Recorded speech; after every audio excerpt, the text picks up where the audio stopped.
The only way to conquer an exam is to know its strategy.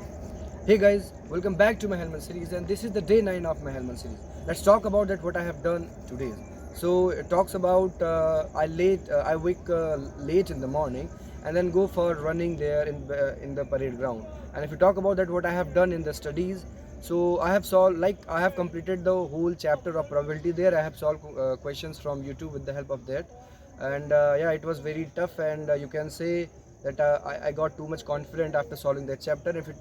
Talking about English, so I haven't solved that much questions what I used to be earlier there.